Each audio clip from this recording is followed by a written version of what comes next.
Hello, magandang hapon sa inyo lahat. Shoutout kay Sir Raniel Ogena, tama po ba? So siya yung nagpasa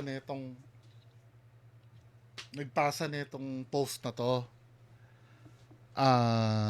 Ito ay regarding kay Bea Bores, no.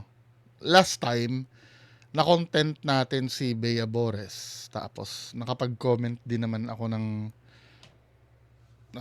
saloobin ko, no. Inuulit ko yung ginawa ba ni Bea Bores, may nilabag ba siyang batas doon? Sa akin, wala naman. More on, ginawa ko lang naman, nag-advise lang naman ako. Yung paninindigan niya, yung pagiging totoo. Ang pinag-uusapan lang naman doon yung konsiderasyon eh. Now, kung ayaw niyang ibigay yon, di okay lang. Wala namang ano. Siyempre, ah, darating ang time na ibabalik din sa'yo yon yung ginawa mo na yon, di ba? Pero kung ilala mo wala namang mali, di wala namang mali, 'di ba? Di mo naman sinaktan yung tao, nagsabi ka lang ng saloobin mo, yung panlasa mo, 'di ba? Pero syempre, ang pinag-uusapan kasi doon may power ka eh. Kumbaga, hindi ka naman talaga food critic na sana may mas maganda. Pero nandun na yun eh. Okay na yun. Wala namang problema. Now, pumalag yung Fusion Alley. Yung Fusion Alley Food Park. Yun yung lugar kung saan nag-vlog si Bea Bores. So, ang sabi ng Fusion Alley, basahin natin to mga men. Lakihan natin para maano natin. Para maintindihan natin yung sama ng loob ng Fusion Alley. Fusion Alley, ulitin ko, dito sila nag-vlog, no, yung merong hindi nagustuhan si Bea Bores. Sabi ganun dito, we truly appreciate all bloggers and content creators who visit Fusion Alley and share their honest experiences. Everyone has their own taste when it comes to food, and we respect that. However, we would also like to share that Bea Bores did not acknowledge or coordinate with the management before taking videos in the area. Hindi private, public 'yun eh. Public 'yun. Bakit kailangan magpaalam pa sa inyo? Ang dami nagpipicturan doon. Ang dami nagvi-videohan doon na hindi naman nakikipag-coordinate sa inyo. Well, yun ang pananaw ko, no? Public naman yun. Mali naman ito, yung sisitahin nyo si Bea Bores na nag-video doon. Doon lang tayo doon sa main issue. Paano kung puro magaganda ang sinabi ni Bea Bores doon? Sisitahin nyo ba siya na hindi siya nakipag-coordinate? Hindi, yun ang tanong ko. Sisitahin nyo ba kung halimbawa pinuri ni Bea Bores yung mga lahat na natikman nyo doon masasarap? Pupunahin nyo pa ba na hindi nakipag-coordinate sa inyo? Mali ka dyan Fusion Alley Food Park. 'Di ba? We believe it is important to extend basic courtesy, especially since small businesses and vendors work very hard behind the scenes. Among the celebrity visits, we sincerely appreciate how Miss Small Laude shared her experience. Medyo may pagkabitar, honest yet encouraging and respectful to the tenants and the community. Fusion Alley remains open to constructive and respectful feedback as we continue improving. Tapos nag-reply si Bea Bores. It's a public space. O, totoo naman. I didn't know that there's an admin office there. And your point is what? I won't balik there anymore. Yan. I won't balik there anymore tuloy. Anymore. Nakikiride na lang kayo sa hate. Partially true, no? This time, nung unang nireakan ko to, hindi ako kampi kay Bea Bores. May sarili ako opinion eh. Kumbaga sa akin, total hindi naman ang bubudol katulad ni Kulaong yung mga nagbebenta doon, no? Hindi naman kasi merong mga bagay na kailangan talagang honest ka eh. ito ha, uulitin ko, magkaiba yung pagiging pagpapakatotoo sa professionalism. Yung katulad ng sinasabi ko kay Diwata, no? At least maging professional ka. Sa bagay, wala eh. Magko-conflict talaga yung ano dun eh. Kung hindi naman talaga siya nasarapan, ano. Pero I think, ang pinag-uusapan na lang dito, yung magagawa ni Bea Bores na consideration, na kaya niya naman sigurong ibigay yon. Yun lang naman ang sinasabi, para next time, halimbawa kahit hindi ka man lang nasarapan, pwede ka magsabi ng ibang bagay eh. Pero wala eh, naibigay niya na yon. At hindi naman siya pwedeng ikulong dun eh, dun sa sinabi niya. Parang tinatapik lang natin si Bea Bores na, ma'am, makapangyarihan kasi yung boses mo. Marami kang fans, marami kang follower. Kaya pag nagsalita kang negative, mataas ang chance na madudurog yung pinagsalitaan mo. Yung power na yon, may pinagagamitan yon. Halimbawa, may manluloko sa harapan mo, binubudol ka na, no? Pwede mo siya i-call out. Ikaw talaga, manluloko ka, niloko mo ko. Durog yon. Pero yung simpleng, lang, simpleng vendor lang, no? Na, nagtatry siyang magluto. Kasi unang-una, yung taste naman kasi subjective yan eh. Pwede naman kasi talagang hindi masarap sa kanya. Sa atin masarap. For example, ganito, no? Kahit kailan hindi nyo ako makukumbinsi na masarap ang buro. ayaw ko talaga, sorry. Yung nanay at tatay ko, sarap na sarap dyan. Na hindi ko naiintindihan. Na pag inuuwi ng nanay at tatay ko yan, kumakain sa harap ko. Diba? Hindi ko talaga kaya, sorry. Pero ako, kung sasabihin ko man yon, wala naman akong boses eh. Ilan lang ba ang subscribers ko? Katulad na sinabi ko doon sa unang review, kahit ipagsigawan ko dito na wag nyong kainin ang buro, baka awayin nyo pa ako. Di ba? Or walang makikinig sa akin. Wala. Sinungaling yung si Bungo, di ba? Pero si Bea Bores kasi, marami itong fans eh. Alam nyo naman kung paano gumalaw pag meron kang mga panatiko na supporter. Perfect example dyan, di ba? Wag ng politics. Perfect example dyan si Sir Norman Culaong. Kahit na sometimes maling-mali na yung mga supporters ni Norman Culaong, gumagawa ng paraan para mailusot yung sinabi niya. So, ganun din kasi kay Ma'am Bea Bores. Kapag may sinabi siya na hindi masarap, natural may magtatanggol sa kanya. Talaga naman hindi na sarapan si idol namin eh. Anong gusto niyo gawin niyo? Pumlastic si idol. Pero ang issue kasi doon, yung pagkakaroon niya ng kapangyarihan kasi,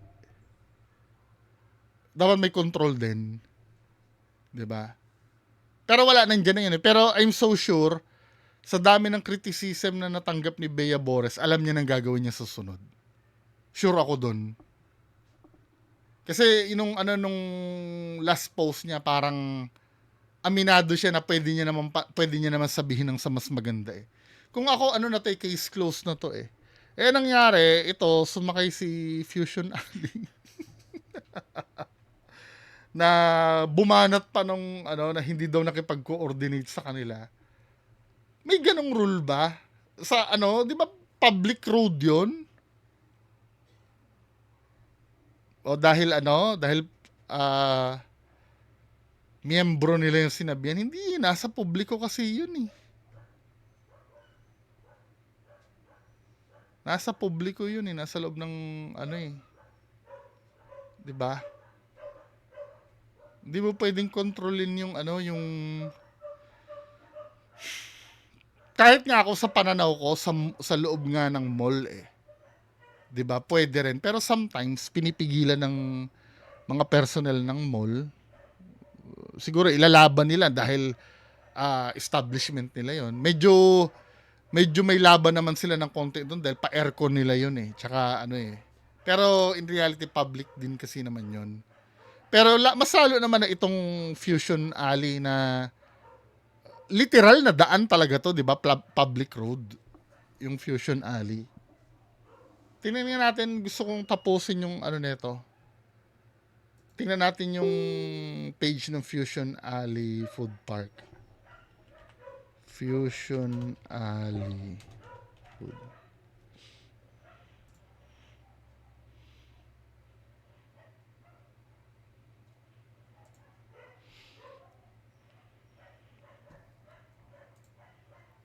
Alam mo, sa totoo lang, mas maganda hindi nyo na pinalagan to eh. Kasi alam nyo yung gagawin. Katulad ko, no, nag-viral yan. Makukumpel akong panoorin yung vlog ni Bea Bores. 'Di ba?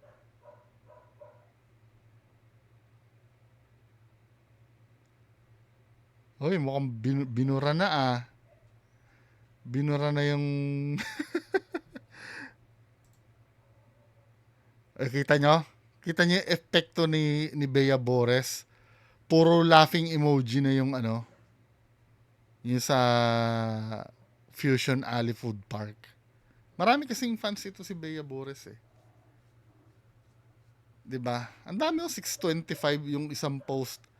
Puro laughing na. Enough na nga nila yung Enough na nila yung comment section nila eh. 'Di ba? Yan ang sinasabi kong power ng na meron si Ma'am Bea Bores. Kaya yung pagsabi niya na hindi masarap doon sa may sushi, na nagbebenta na sushi. Pero may nag-comment sa akin, masarap naman daw eh. Well, kasi, ang pagiging masarap kasi may may subjective yan. Hindi yan yung pag sinabi ko masarap na para sa lahat ng tao. Hindi siya objective eh. Kapag sinabi kong objective, may mga bagay kasing objective. Anong example ng objective? Itong suot kong cup ngayon ay kulay pula na may blue na brim. 'Di ba? Pagka sinabi ko 'yon, lahat kayo mag-a-agree dahil objective, totoo 'yun eh. Pula naman talaga to na may blue na brim eh. Nagigets niyo na ang objective? Ano bang objective? Ang cellphone ko, iPhone 17 Pro Max. Objective. Kasi iPhone 17, hindi ito subjective. When you say subjective kasi, pwede kasing para sa akin ganito, para sa iyo ganyan. 'Di ba? Katulad ng lasa. 'Di ba? Para sa akin masarap yung yung sushi sa Fusion Alley. Nasarapan ako. Pero kay Ma'am Bea Bores naman, hindi ko siya gusto. Hindi ko nasaraman, 'di ba? Yun kasi yung subjective. Kaya lang sometimes pag isang tao na makapangyarihan na magsasalita nun, yung mga fans nun, susundan yun eh. Kaya yun ang dapat naiintindihan ni Ma'am Bea Bores. Now, ang tanong, mali ba yung ginawa niya? Hindi naman. Kasi nagsabi naman siya ng totoo na hindi siya nasarapan. At kahit kailan, hindi naman kasalanan magsabi ng totoo eh. Kaya lang, dapat intindi mo yung influence na meron ka. Na total, wala namang ginagawang masama itong, hindi ko na sabihin, baka mamaya, hindi na siya puntahan ng tao eh. 'Di ba? Huwag nyo naman ikumpara kay Diwata dati. 'Di ba nagagalit si Diwata dati kung may nag-honest review? Yung naman, yung nangyari naman kay Diwata nun, may mga nagre-review sa kanya. Mga talagang yun. Sorry ah. Mga talagang food reviewer yun. Yun nandun. At ang nakikita ko, most of them kasi, hindi naman sinasabing hindi masarap. Sinasabi lang na sakto lang, okay lang. Hindi naman na sila sinasabing hindi masarap. Meron naman, may nagsasabing hindi talaga masarap. Ang mangyari kasi noon, pagka maraming nagre-review, parang survey na yan eh. 'Di ba? Parang i-metro mo doon ilang percentage sa mga nag-review ang nasarapan. Oh, 70%. Ilan ang nagsabi na hindi at yung mga nagre-review naman na yon, hindi naman sila kilala eh, parang opinion lang sila ng isang tao. Hindi sila kalibel ni Bea Bores. Pero kung let's say si Kong TV ang pumunta doon, alam mo ang power sa social media ni Kong TV, di ba? Pagpunta ni Kong TV doon sa let's say kay Diwata at sinabi hindi masarap, nako yari si Diwata doon. Di ba? Pumunta nga si MG doon eh, pero ang positive lang sinabi ni MG. Diba? Kasi naiintindihan din naman ni MG yung power na meron siya eh. Kung talaga hindi masarap. Pero kung tutusin, may karapatan siyang magsabi na hindi masarap dahil ininsulto-insulto siya ni Diwata eh. Di ba, men? Pero ganun talaga, no? Yun lang naman, ang sinasabi ko lang dito, magkaiba kasi ang pananalita ng isang may pangalan na sa ordinaryong tao. Lalo na kung marami kang follower. Diba? Responsibility ang main lesson na ating matututunan. Anyway, yan lang naman ang pag-uusapan natin ngayong hapon. Magandang hapon sa inyong lahat.